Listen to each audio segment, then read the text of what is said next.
Happy holidays, everybody! It's the holiday season. Gosh dang it. And listen, we're here for you. If you don't want to hang out with your family or friends or whatever you would be doing otherwise, and you want to spend time listening to our show, God bless you. I'm your host, DJ Woldridge. With me, as always, is Roxy Stryer. Hi, Roxy. Hi, DJ.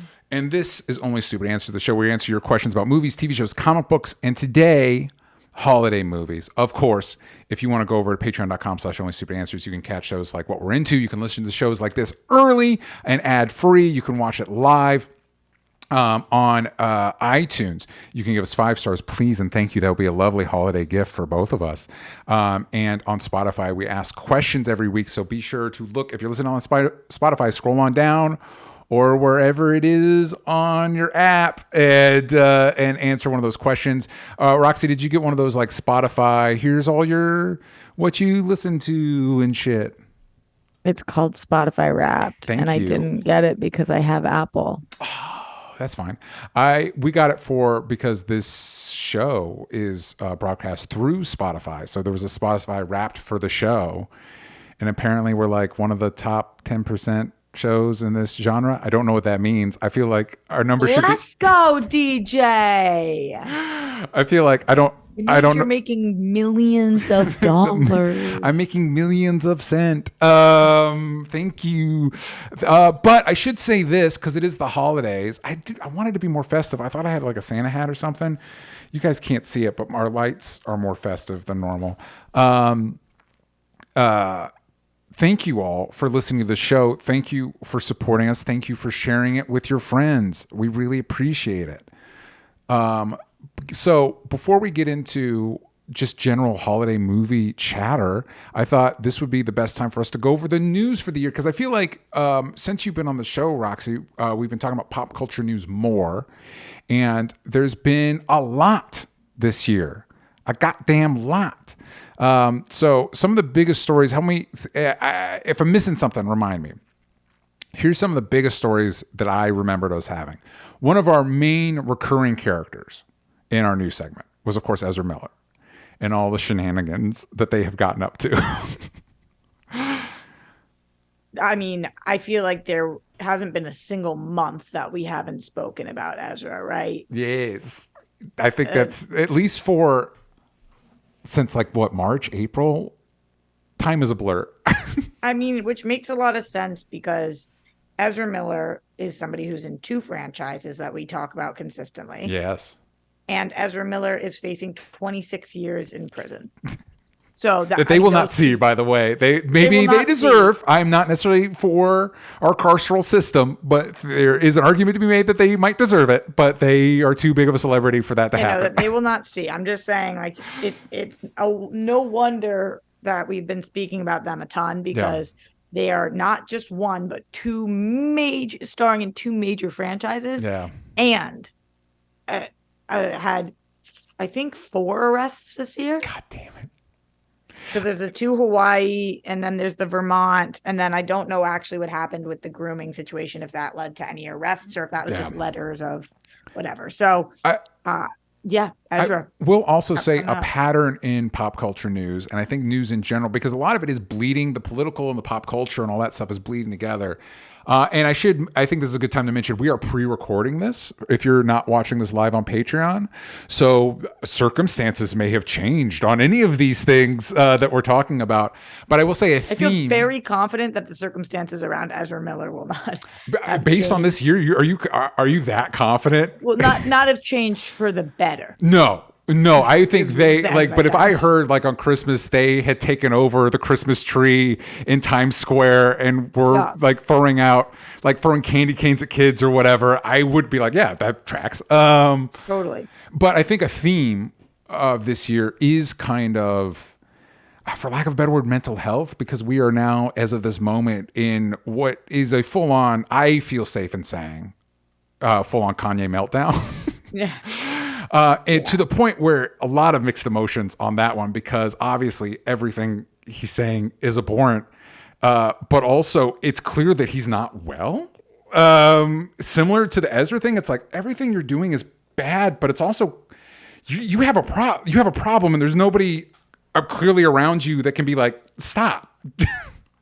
Yeah, I don't know that there's much to be mixed on though. Like, mixed in, I guess. Kanye's most recent statement was, "I like Hitler," so like I'm not mixed. No, but he also says that in a full on. I don't even know how to describe what he's wearing. Like it's a black onesie going to the top of his head. Yeah, so. And so this is. I feel safe in saying this is not a person at the peak of their mental health. And so it's one of those like, what you're doing is unequivocally doing, and this goes with Ezra as well, is bad. But you also clearly need help. Was he at the peak of his health when he said that slavery was a choice 4 years ago? I mean, I question if he was at the peak of his health when he said George Bush doesn't care about black people, which I think is objectively true. But I think he might have been going through a manic episode then.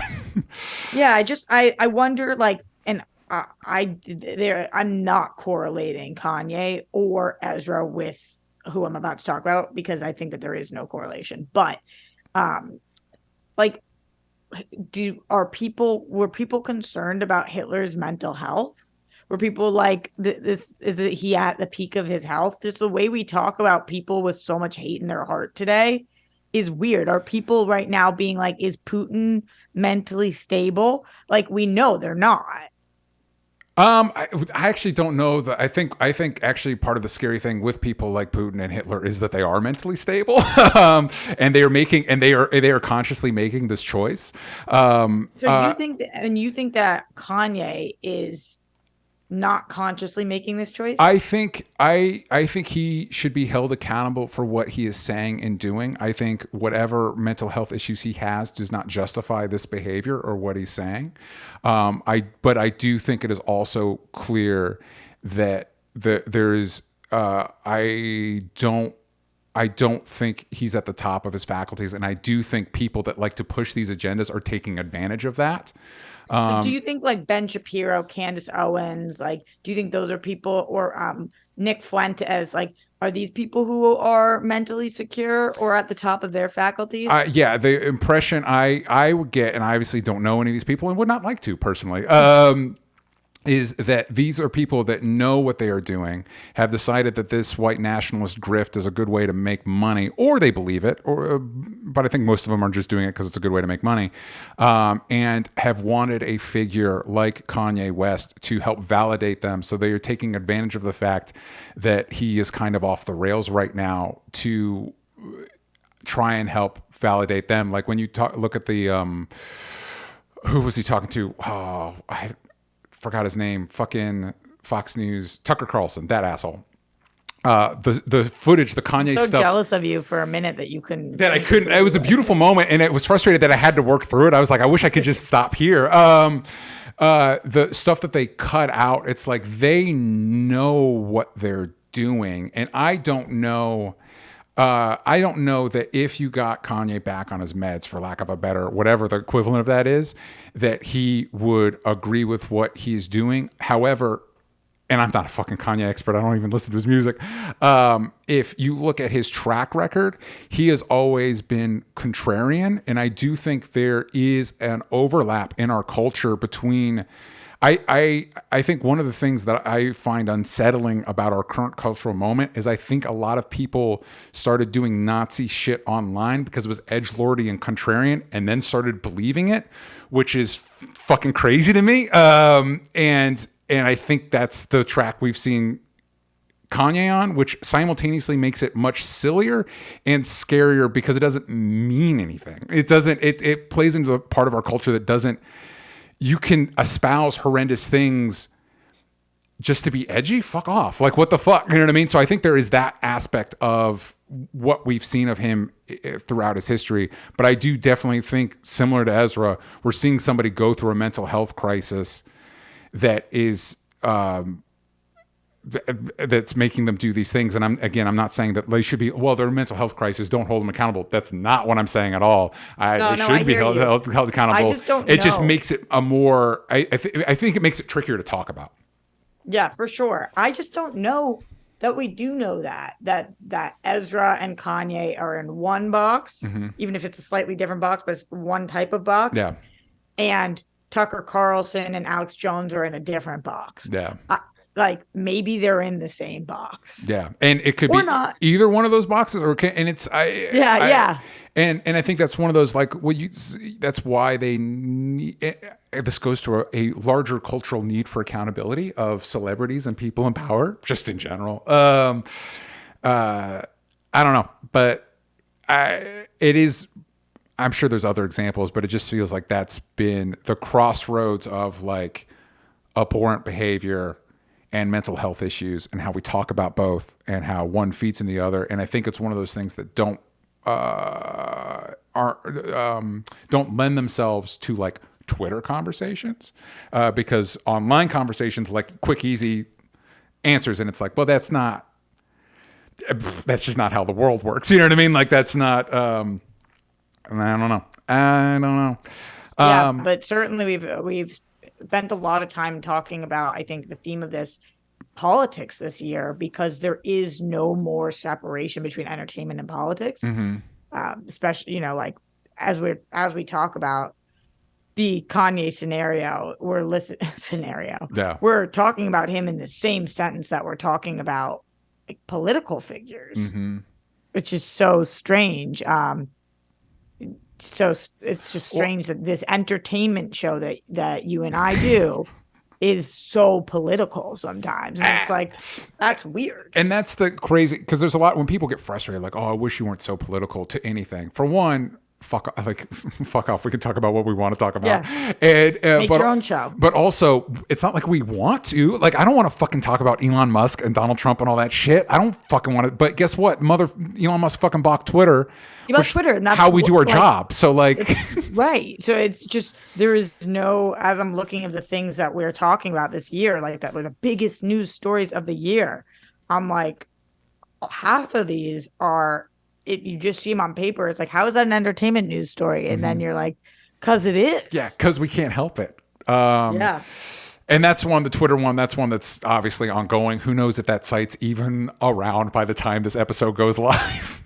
Definitely. But Twitter is, it's so weird that Twitter is pre-production, production, and post-production for us. Yeah. Like, Twitter is how we get our news stories, our entertainment news stories. Yeah. Twitter is then what we post to promote what the show that we are live doing. Yep. And then Twitter is how we interact with people after the fact to know how they felt about certain things. Like, Twitter is all stages of production. So of course we're talking about it. Yeah.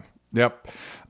Let's jump around a little bit. I think this is a good one to mention just because of, as we're recording this, Will Smith is on what I'm going to say is his comeback tour. And I'm kind of bummed that he has to work so hard. I feel like other actors, he just slapped a dude. I think other people, we've just talked about a few people that have done worse things. And I am frustrated that Will Smith needs to like redeem himself to the entertainment community. It's like, I'm ready to forgive the guy. Let's move on. I don't think, That's interesting. Yeah. That's interesting. I'm definitely going to see this movie, Emancipation? Sure. What's it called? I think you're right. I think it's Emancipation. Oh. Yeah. Okay. I'm definitely going to see this movie. It was interesting to go back to Boston and hear people talk about this. Yeah. People are just such diehard Chris Rock fans there. Oh, why? Is he from Boston? Don't know. Okay. All right. Don't know. People just love him. Boston's a big place for stand-up. And they just like are obsessed with Chris Rock. I think he's taped a special there, and he like, okay. I don't know. They just love Chris Rock. It's where he did a show the day after the slap. People love him. Yeah. And I think until Chris Rock forgives Will Smith or says something like I've spoken to him or whatever, I think that a lot of people are just not ready. Weird. Which is interesting. Yeah. And I do feel like if Chris Rock was like, it's fine. Yeah. Then it would be fine. But he isn't saying that, which is interesting. Yeah. But yeah, I think for me, because also on this list, we have like, I think looking at the list, there's like what I would characterize as not fun stories, the Ezra Millers and the Kanye West and all that stuff, and the fun stories, which I would say the reason the Olivia Wilde stuff got so much traction is it's fun to talk about. Same with, I would say, the Will Smith slap incident. Like they're not the same thing. You know what I mean? That we're on one hand, we're talking like crimes or like crimes against humanity or whatever. Well, it is a crime. It was he hit him. Listen, I was talking to a friend of the show, Lon, on Twitter. If go back to like the 70s or 80s, if Jack Nicholson had slapped Chevy Chase for a joke, it wouldn't have mattered the next day. For a joke. But you mean like because he told a joke? Yeah, because he told a joke. Like I don't know that that's true. I don't think we don't care. Have social. Yeah, I don't know. I'm not like really in one camp or the other. I'm not like fuck this, I'll never, or like yeah, I love him and it's all fine. I'm just gonna watch the movie, see how I feel. Yeah. Hopefully, it won't be distracting. I hear he's great in it. That wouldn't surprise me, and I think the Oscars would benefit from somebody getting slapped every show. Is my thought. So yeah, not fun stories. The debt-free herd thing. We don't need to relitigate that. Fun. Oh my god. Yeah, we don't need to get back into that. Fuck Johnny Depp. Fuck that Rihanna had him in a show. Whatever. David Zaz. So weird. Rihanna of all people. Rihanna, you should know. Chris Brown, what are you doing? Chris Brown winning awards this year and being stood up for by Kelly and like all different people. Sierra, like riding for Chris Brown. I'm just like, what is happening? Like Rihanna, well, you went through the Chris Brown thing. How do you not see? Whatever. Doesn't matter. I just said we don't need to get into it. Just fuck Johnny Depp. Just for one more for the road. Fuck Johnny Depp. And then, of course, we got David Zaslav killing Batgirl. Do you think we'll see we have to see the movie's basically done, right? We have to see it at some point, right? No. Really? I mean, like, from what people are saying is that it was bad. So were both versions of Justice League, and we saw both of them. Come on. Yeah. No, I don't think that. But you think that the Snyder cut of Justice League was bad? I think the Snyder cut is worse than the Joss Whedon cut. I think the Snyder cut is awful. Oh my god, that's amazing! I didn't know that about you. I think it's awful. I don't feel that way. I think it's even more confusing and a lot longer. It is longer. It is a lot longer. David Zaslav has been, I feel like, not just the Batgirl story, but like all the decisions that are coming. And Zaslav has been a name that we've just been talking about. Yeah. Like, what direction are we going in? And then, obviously James Gunn and Peter Safran being the follow-up to the names that we talk a lot about when it comes to DC this year. Yeah. Do you think that the James Gunn, Peter Safran thing will fix the problem? No, because, I don't know what problem you're referring to. The Zaslav problem. As far as will they be like a wall between him and the other Batgirls of the world? Maybe, but Zaslav's still the boss. Yeah. So maybe not. Maybe not. We did have one question from the Discord that kind of related to news, not necessarily specifically this year. And I wanted to hear your thoughts on this. Clementine asks, what was it that turned public opinion against Chris Pratt? Did he say something? Was he accused of something? Genuinely asking because somehow I missed whatever the turning point was and never really understood what he was doing worse than every other Hollywood guy. Thanks for all you guys do, and happy holidays. Yeah, I think I can yield this one. Yes. Is that the right word? Wield? Answer? Answer. Yeah. I think that it started with the finding out where Chris Pratt's in-laws go to church, specifically the Schwarzeneggers. I think Christina's the name of his wife, right? I believe so. And hearing that church has very anti-queer stances on queer rights and is very not progressive in the queer community. He has claimed he didn't go to that church, but he also has not clarified what his view on the LGBTQIA community is. And people find him to be, or people have pegged him as extremely conservative. And I think that's whether it's true or not, he has not clarified. Yeah. And that is where people, I think, started to go south on him. Additionally, people went really south on him when he posted on Instagram being grateful for his current wife, saying that she gave him a healthy kid. And people took that as a negative towards his child with Anna Faris, who apparently is not fully healthy. Mm-hmm. So people took that as a dig, and people really like Anna Faris. And understandably, she's great. I think with the divorce too, people felt like the timing in which he left, that their marriage didn't work, people were suspicious about or upset about. So I think those are some of the ways that the public started to turn on Chris. And it definitely all started with the Who's Hollywood's Best Chris, and him being like unanimously named the worst Chris. That's like how this all kind of came to be. Yeah. I might be missing some stories, but those are some of the big ones. No, I feel like you're hitting the nail on the head. I would also suggest that it doesn't help that Hollywood very much wants him to be a certain type of leading man that I don't think he is. So he keeps being put in roles that don't lend themselves to his abilities, which I don't think helps with his public likability. I don't think it's helping. If he was in stuff that he's like, he's great in this and he's great in that, we'd maybe be a little bit more forgiving of the other stuff. And who knows, like you pointed out, who knows how much of that is fair. I don't know. I would say on my list of Chris's, he wouldn't be very high up. Roxy, who's your first Chris? Who's the top Chris in your opinion? I go back and forth, honestly, sometimes, but I think I would say Chris Evans. Chris Evans is a solid choice. Mine's Chris Pine. I go with Chris Pine as Chris Pine has been my number one many times before. Yeah. But Chris Evans is Boston boy. Mm-hmm. Fair. Which I like and appreciate. But Chris Pine and Chris Evans really go tit for tat. I love Hemsworth as well. Yeah, it's nothing. And see, that's the thing. Everybody getting mad about worse Chris. It's like, well, you're still in rarefied air, my dude. I mean, like, you're less than Chris Hemsworth. Calm down. Totally. Yeah. Yeah.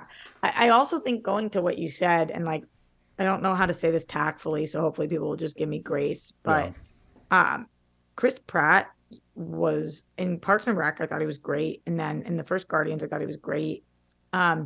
He has had a lot of work done that I think has created a problem with his acting. This happens sometimes in Hollywood where like, I actually think I can't understand what he's trying to get across sometimes because of some of the work that he's had done. And I'm not speaking about anything aesthetically, just talking about like as an actor, I feel like he's sometimes unable to do his job now. Yeah. And I wonder how much that aligns with this idea that Chris Pratt is an action guy. And it's like, well, no, the reason James Gunn cast him in Guardians is because he's a comedy guy. And that's why we like him. Right. And so I get that he got in shape for that movie. But so did Rob McElhenney for It's Always Sunny. And he understands he's a comedy guy. Like, he gets the bit. Anyway, I don't know that again, I'm on the record, don't really love the Guardians movies, don't like the Jurassic World movies. I don't know that the judgment against Chris Pratt has been entirely earned. I will say, with a lot of these things, where there's smoke, there's fire. You know what I mean? Like, maybe he's an asshole. Maybe all celebrities are assholes. I don't fucking know. I'm with you, DJ. I did not think that people's response to his post about his wife, happy birthday, thank you for giving me a healthy child. Yeah. I didn't think that was a dig at his ex-wife at all. I thought it was a beautiful post to his wife. He did say some weird things in there about like the kitchen and things that I was like, I wouldn't want to be in that marriage. Yeah. But I thought that there's nothing wrong with the post. And additionally, he has not done or said anything homophobic. Yeah. And until he does that, I don't know that we can just assume as a society what his beliefs are. But if I were him, in the same way that like if somebody asks me, do you denounce white supremacy? Yeah. I don't care what situation I'm in. I'm going to answer the question every time, even if I didn't do anything to deserve the question. It's an easy question to answer. Yeah. So you answer it. I don't know why he is being so cagey about not answering when society is like, it doesn't help. So it might be like a Kevin Hart situation when he wouldn't apologize for his previous jokes where he like was just being stubborn about it and was like, I shouldn't have to apologize for something I don't feel.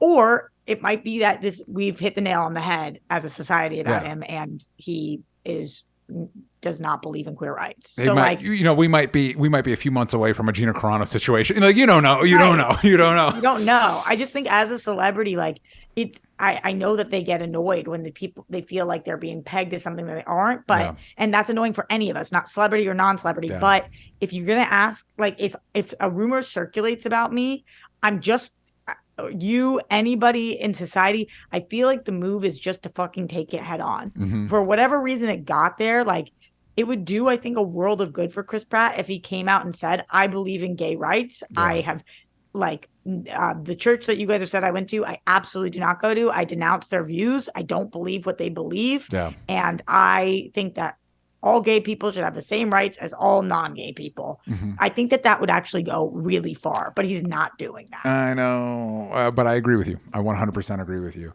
Let's go on a quick ad break, and then we're going to come back and talk about holiday movies. All right, we are back. Roxy, do you have a favorite holiday movie?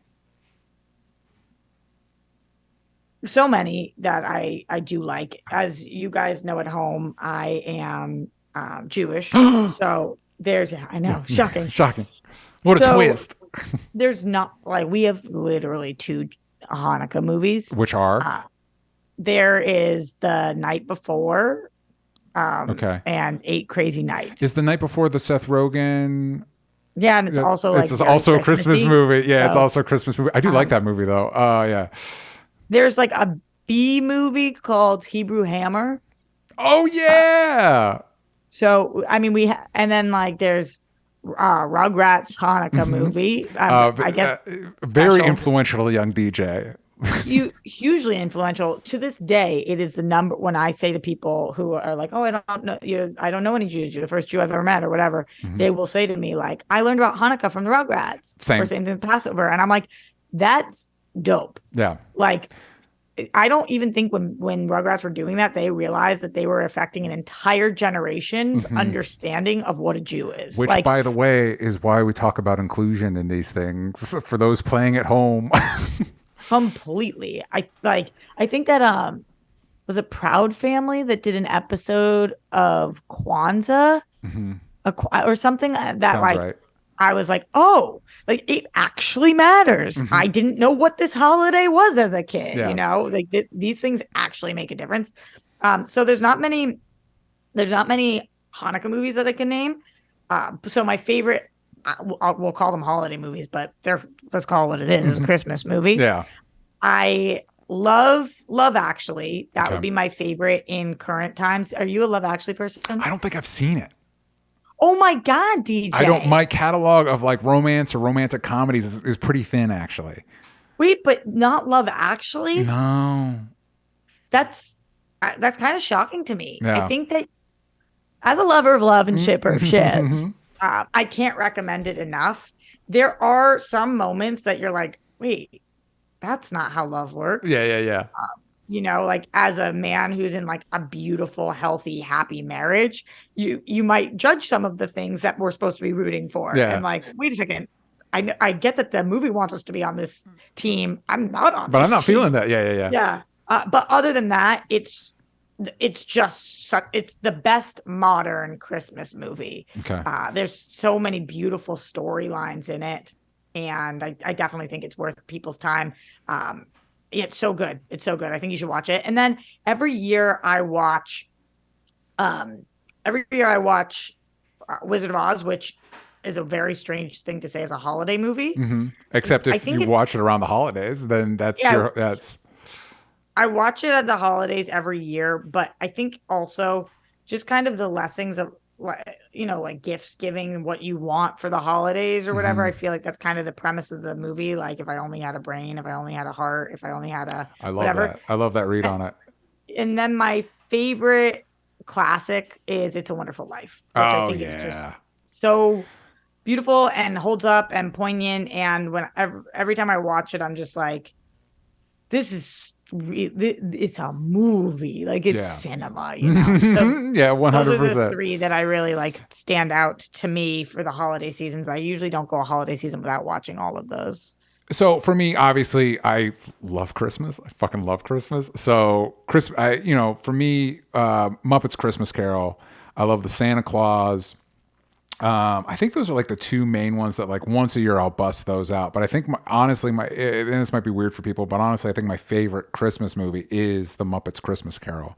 That's amazing. Love it. Have a lot of affection for it. So fucking happy that they finally have an HD remaster that includes When the Love Is Gone, because it's important to the theme of the movie. And apparently it wasn't in the theatrical version, but it was in the home release. But Monica had never seen it, and I was playing it for her, and that song was gone. And I was like, I had to go find it on YouTube because it's like the movie doesn't work without. Why was it gone? Because in it, so it's the Christmas Carol, so it's the story of Scrooge, and so the song is Michael Caine as Scrooge. I actually think it's the younger actor that's portraying him. It's when the girl that he wants to be with, it's in the past, she leaves him, and it's her song of her leaving him. And I think the studio cut it because there's no Muppets in it, there's no jokes in it, get rid of it. But it's so thematically, it's what makes Scrooge work as a character. What gives him an arc, to the point that the theme of that song plays again at the end as like a closing. Hey, we've closed this loop. And so if you take that out, it's like it doesn't work. It doesn't. And it was so. I guess I watched it. I remember seeing it in theaters, but I guess I mostly watched it at home because I remembered the song. Anyway, the footage was thought to be lost. They found it. They've restored it. It's on Disney Plus. That's great.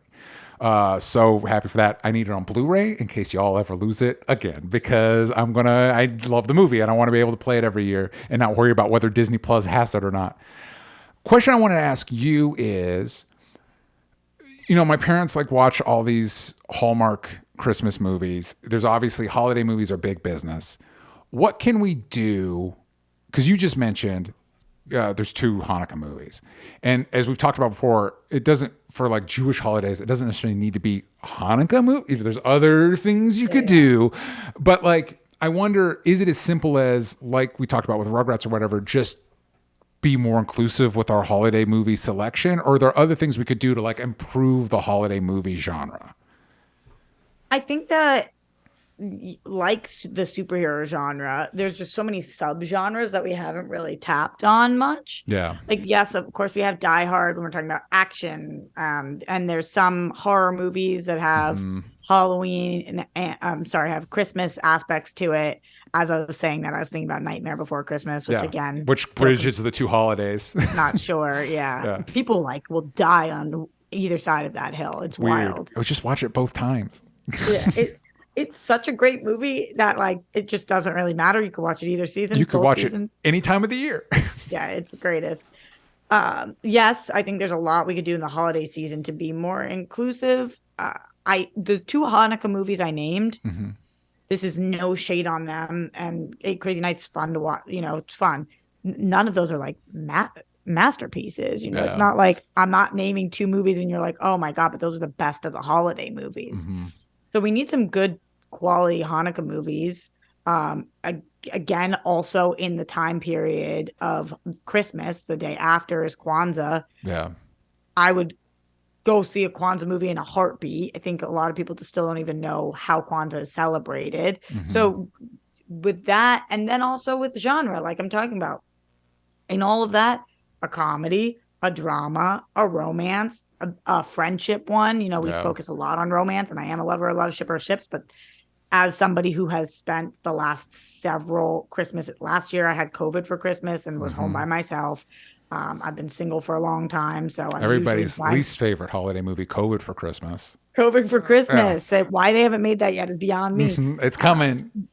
It would be very cheap to make. It's coming. It would be. Like, talk about a bottle movie. Yeah. So I think that we could just do better for the single people.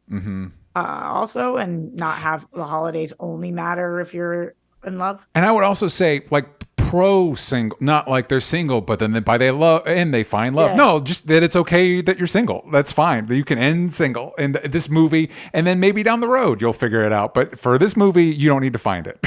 Yeah. So all of that. There's so much more stuff we could be doing with the holiday genre, and it's one of the most marketable genres.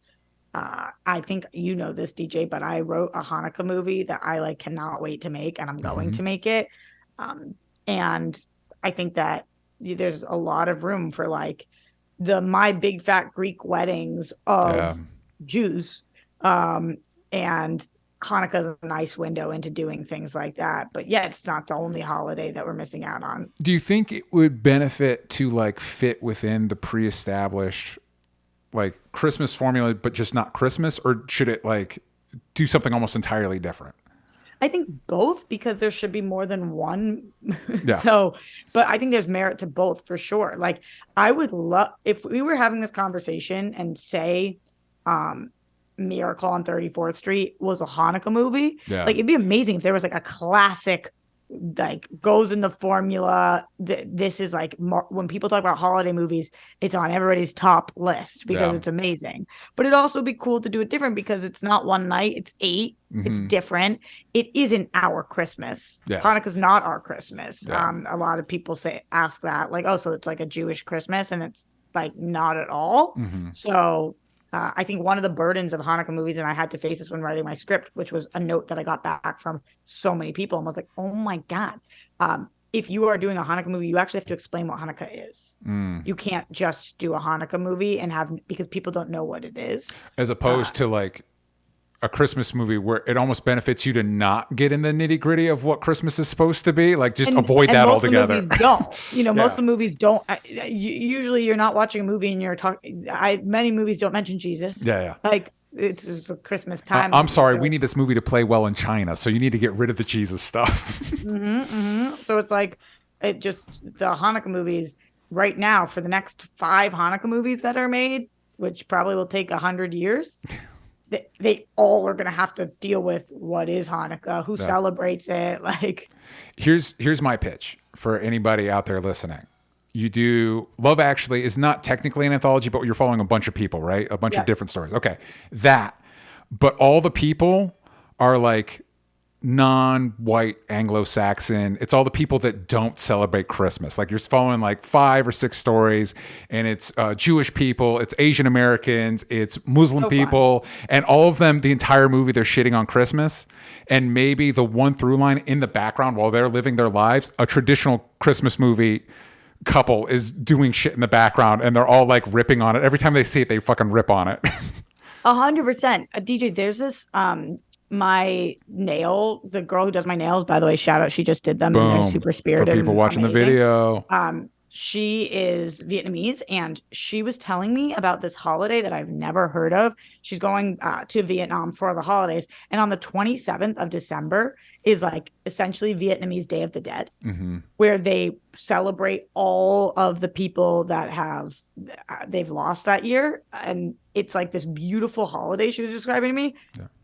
Where the fuck's that holiday movie? Because I'm like Coco annihilated. I think because a lot of people don't know about the traditions of Day of the Dead.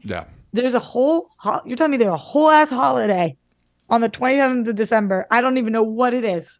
It'd be I don't know the percentages, but I would imagine a large percentage of the world does not celebrate Christmas. And they would be interesting. However, 9 in 10 adult Americans do. Wow. Listen, they got to sell us stuff. They got to sell us the things, which is also weird. Not to get off, but like if you're like a Christian, Easter should be the bigger holiday because that's the big thing. But it's not. Why is that? Because Christmas is where they sell us the stuff. That's why. Anyway, neither here nor there. I think the cool thing is watching stuff like Rami and other like what was the Kumail movie with him that was written by him and his wife? Big Sick. Yeah, getting windows into other people's stories. One is good for people that live those lives and can see themselves in movies, but it's also good for people like me, who's pretty basic, to be able to see different aspects of the culture, the country I live in, and the cultures around me. And they make good movies. So let's do better on that for this holiday season. Let's weave this holiday season. Let's as a nation make better holiday movies. Real quick before we go, in the Discord, Mike Joyce did a little cinema flexing and said his best holiday movie is The Apartment. And he also liked Katharine Hepburn's The Lion in Winter. I see what you're doing, Mike Joyce. You've seen movies. I get it. I get it. Do you like Elf, DJ? I do like Elf. Elf. That's a late comer for me. I also because I'm a fucking sap. When I'm like putting up Christmas trees and shit, I turn on the Charlie Brown Christmas soundtrack just because it's like when I'm trying to do something else, I don't like a lot of music with words. I'm easily distracted. So it just puts me in the vibe. I like the Christmas vibe. I'm sorry. In the chat, I asked you all what your favorite, oh my God, there's so many, what your favorite holiday movies are. Kayla Marie says The Santa Claus. Not hearing great things about the show, by the way. Leonard Kim says Elf.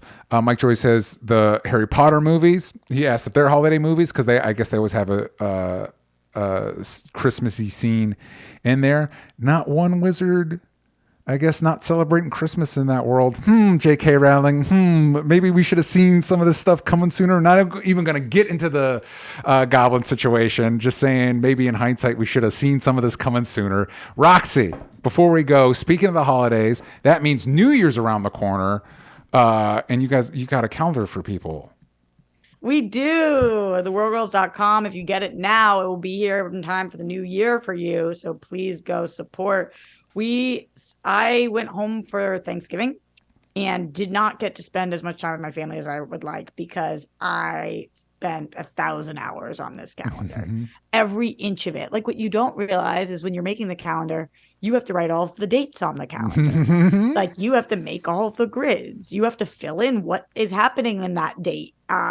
Things like that take so much time. And on top of that, the shoot that we did this year was just bigger, better, badder than ever. So please, oh please, TheWorldGirls.com. Please make it worth our time. Please go check that out. There'll be a link in the description. You can find me at DJ Talks Trash. You can follow this show everywhere that matters at Only Stupid Answers, but on Twitter and Hive. Yank out the vowels from stupid. Thank you all for joining us. I hope whatever holiday you're celebrating, you have a wonderful season. I hope you're able to take a break, take a breather, spend some time with your family or loved ones, and we will see you all next time. Bye, everybody.